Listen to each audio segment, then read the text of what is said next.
और निशम्य घोरम परितप्यमानः। माता द्रौपदी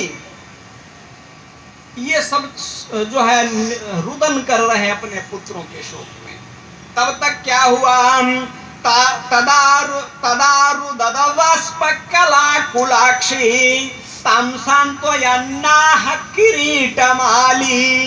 किरीटमाली भगवान श्री कृष्ण, उस कृष्णा भगवान कृष्ण अपनी प्यारी बहन कृष्णा को उठा करके आंसू पोंछते हैं, उनको सांत्वना देते हैं। और जब यह दशा देखी तब तक क्या हुआ, तदा सुचस्ते प्रवजामि भद्रे। गरज करके अर्जुन कहने लगे, अये भद्रे, अये भद्रे द्रौपदी, जिसने भी हमारे पुत्रों को मारा है मैं उसको जो है दंड अवश्य दूंगा। और यद ब्रह्म बंधो सिर आततायिनः, जिस आताताई ने हमारे पुत्रों का वध किया है मैं भी उसका जो है वध कर दूंगा, दंड दे दूंगा उसको। ऐसा जब इन्होंने कहा, जब ये पता लगा इनको कि पुत्रों का वध किसने किया, अश्वत्थामा ने इनका वध किया है, गुरुपुत्र ने मारा।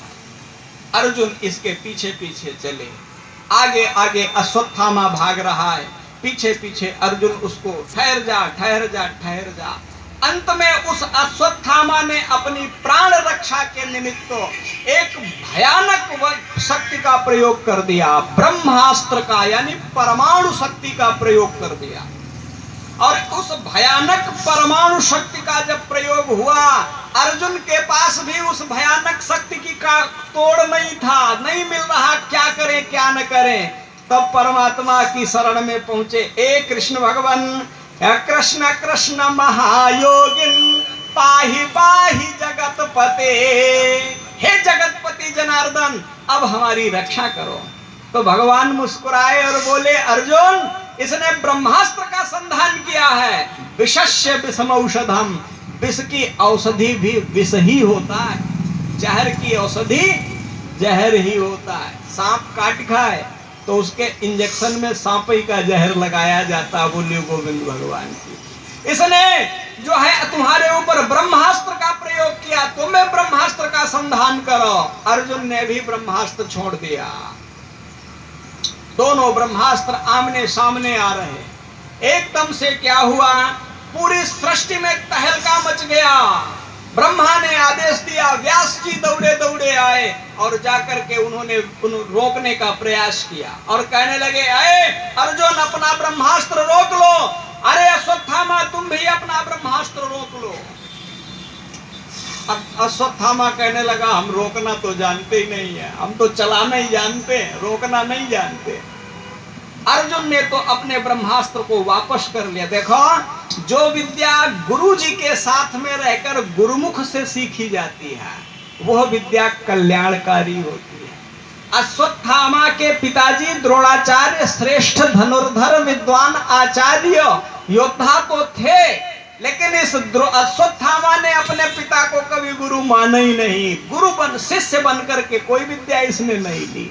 तो आधी अधूरी विद्या बहुत खतरनाक होती है। अश्वत्थामा कहने लगा, मैं प्रयोग करके वापस करना नहीं जानता। कहने, अरे वापस नहीं कर सकता है तो पूरी सृष्टि का विनाश कर देगा। इस प्रकार से कहने के बाद उसने कहा कि हम इसकी दिशा मोड़ सकते हैं। तो उसने इसकी दिशा मोड़ दी। दिशा जब मोड़ दी तो और भगवान ने यह ब्रह्मास्त्र वापस ले लिया। अब क्या हुआ, इसको उन्होंने क्या किया, अर्जुन एकदम से दौड़े और इसको रसनाम बद्ध्वा, रस्सियों से जकड़ लिया और रथ में बांध करके डाल करके और अपने शिविर को लेकर के आए। और शिविर पर लेकर के आए और उनको जब देख करके और सामने ला करके कहते हैं, अरे पांचाली द्रौपदी, अब तुम मत रोवो। जिस दुष्ट ने तुम्हारे पुत्रों का वध किया है मैं उसको लेकर के आया हूं। तुम इनका जो है जो निर्णय करो वो आप हमको आदेश करो, हम इनको वो सजा दी जाए। जब इस प्रकार से कहा तो कहने लगे, द्रौपदी, आपने यह क्या किया? आपने क्या किया कि मुच्यताम मुच्यताम येषः, अरे छोड़ दो इसे, छोड़ दो इसे, इसे छोड़ दो, क्योंकि ब्राह्मणो नितराम गुरु हो, ये ब्राह्मण है, एक तो ब्राह्मण और फिर दूसरे तुम्हारे गुरु का पुत्र है। इसका इस तरह से अपमान करना धर्म विरुद्ध है। देखो कितना सूक्ष्म विचार होता है। और आत्मा का स्वरूप जो है उसमें बताया गया ब्राह्मण मुख है। और अगर मुंह खराब हो जाए महाराज, अगर मुख में कोई विकार हो जाए, मुख में कोई कैंसर इत्यादि कोई रोग प्रकट हो जाए, तो पूरी मशीनरी खराब हो गई, भोजन नहीं मिलेगा तो सब खराब हो गया। मुख में कोई रोग हो जाए तो सब खराब हो गया। इसलिए ब्राह्मण को हमेशा सावधान रहना चाहिए, क्योंकि ब्राह्मण समाज का मुख है। मुख से ही शरीर का पोषण है, मुख से ही आचरण की शिक्षा है, मुख से ही ज्ञान है, मुख से ही तप, सबका कारण मुख ही तो है। कहते हैं बड़े सावधान होने की आवश्यकता है। आज द्रौपदी कहती हैं कि देखो इन्हीं के कृपा से, इनकी पिता की कृपा से तुमने क्या किया? सरहास्यम धनुर्वेदः, धनुर्वेद तुमने सीखा, जिस धनुर्वेद के प्रभाव से तुमने महाभारत का युद्ध जीता। और अभी अभी कहते हैं कि उवाच चाह संत्यस्य बंधना नयनम सती, और वो सती द्रौपदी कहती हैं अभी अभी तुम्हारे महाभारत के युद्ध में आज कितने दिन हुए? पिछले ही हफ्ता की तो बात है, पिछले ही सप्ताह की तो बात है। अरे गुरुजी द्रोणाचार्य की हत्या हुई, इनकी माता कृपी, गुरु माता कृपी अभी अभी अपने पति के शोक को सहन में व्याकुल हैं, रो रो करके उनकी आंखें पथरा गई। मैं तो छत्राणी हूँ, कलेजे पर पत्थर रख करके अपने पुत्रों की मृत्यु का दुख सहन कर लूंगी, लेकिन वह ब्राह्मणी गुरु माता दो दो दुखों के पहाड़ को सहन नहीं कर पावेंगी। इसलिए छोड़ दो इसे, छोड़ दो इसे।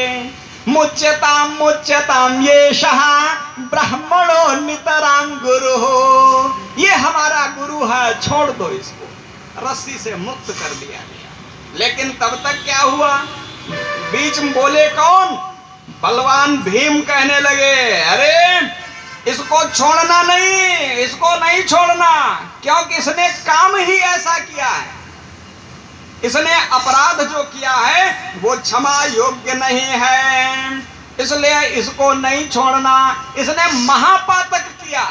महापातक कौन है? मत्तम, प्रमत्तम, उन्मत्तम, यही चार ये प्रकार गिनाए गए। महा अपराध ऐसा हो सकता है।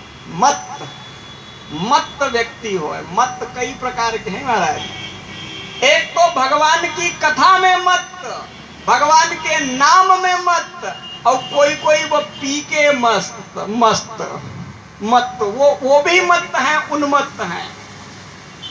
मादक पदार्थों का सेवन करके भी मत हैं, उन्मत्त हैं।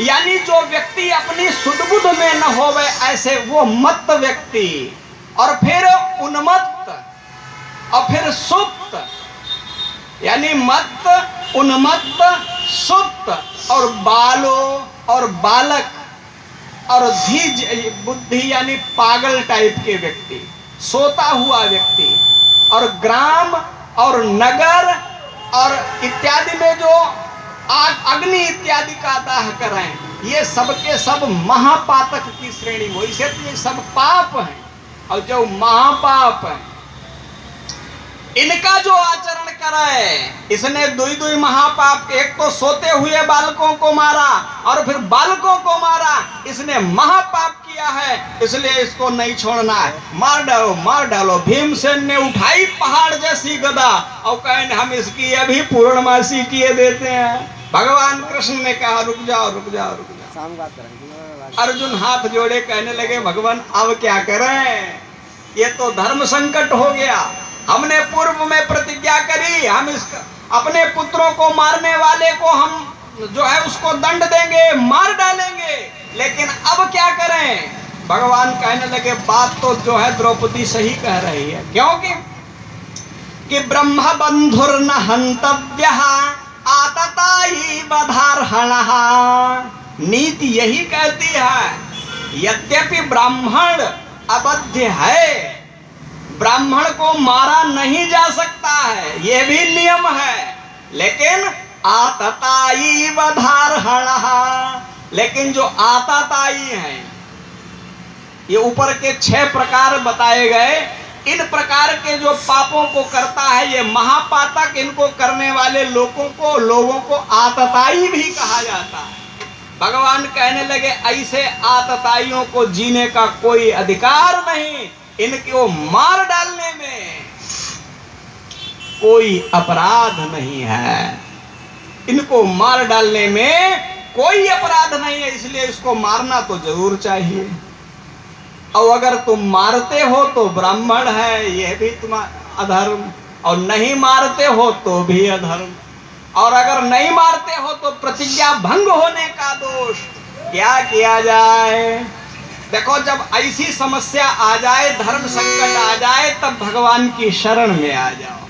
तब भगवान बोले कि देखो क्या करना चाहिए, इनके लिए एक दूसरा उपाय है। ब्राह्मण को यद्यपि ये शारीरिक दंड नहीं दिया जा सकता है, लेकिन फिर भी इनके लिए दंड क्या है? व्रतिकाहीनम, इनकी रोजी छीन लो, आमदनी का उपाय छीन लो। देश निर्यापणम, तथा देश यानी राज्य से निष्कासित कर दो, देश निकासा दे दो, अपमान कर दो। ये ब्राह्मण के लिए दंड होते हैं, ये इसको दंड दिया जाए। ये निर्धारित हुआ अपमान करने के लिए। ये कहा जाता मणिम जहार मूर्धन्य, मणि जो है, इसके मस्तक पर जो मणि है, इसका जो यश है, मणि मतलब यश, जो चारों तरफ फैला हुआ था, चमक रहा था, उसको मिटा दिया जाए। सर गंजा किया गया और मुंह पर कालिख लगा करके इनको चारों तरफ नगर में घुमाया गया। बोलिए गोविंद भगवान की जय।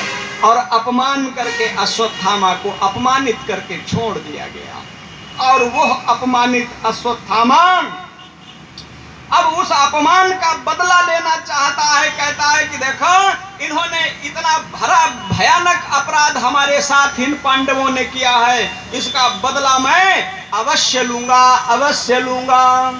ऐसा कह करके वह अश्वत्थामा वहां से चला और जो है आकर के गोमती के किनारे आश्रम पर पहुंचता है, और भयानक क्रोध में आकर के उसने जो है पुनः वाक वज्र का प्रहार कर दिया, ब्रह्मास्त्र का प्रयोग कर दिया। क्योंकि वो जानता है, क्योंकि संतान बीजम कुरु पांडवानां, क्योंकि मैं इन पांडवों को, इन कौरवों का पूरा समूल विनाश कर दूंगा, कुछ नहीं रखूंगा।